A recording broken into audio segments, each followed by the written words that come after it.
This is Manifest Gin. Manifest Gin is one of our core products and one of our earliest releases right after our vodka.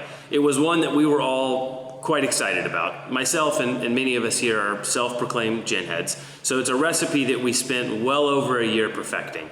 We did this by running individual lab distillations and macerations of multiple dozens of botanicals to come up with our recipe.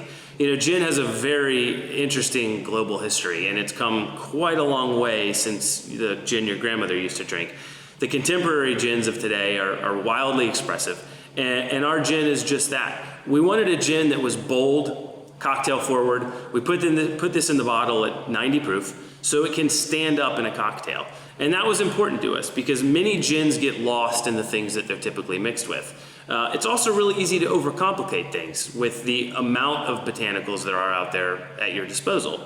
So through all these trials of distillations, we narrowed in on 6 separate botanicals. We're using juniper. Obviously it's required. Gin has to be a predominantly juniper spirit. And then we're using angelica root, which is really a binder to bring everything together. We use green cardamom, we use coriander seed, and then we use lemon and orange peel.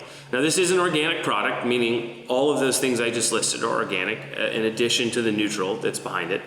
We do a combination of macerating, so all the botanicals go in the pot, and then we also do a combination of pre-maceration, where certain botanicals are macerated prior to distillation and then decanting.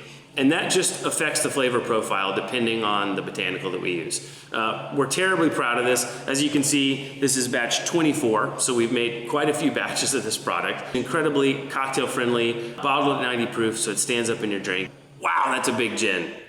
I love it, I love it. So there's so much going on with this gin. Juniper being the predominant one, which you certainly pick up that, but you also get the green cardamom, which gives it this vegetal nature. You have the coriander spice, which is almost a little bit of kind of a white pepper.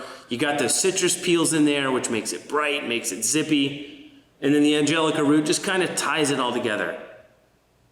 And you really get all that on the nose. I mean, it's explosive with flavor. It's just so well rounded. It just comes together. It blends nicely. It's not overly juniper.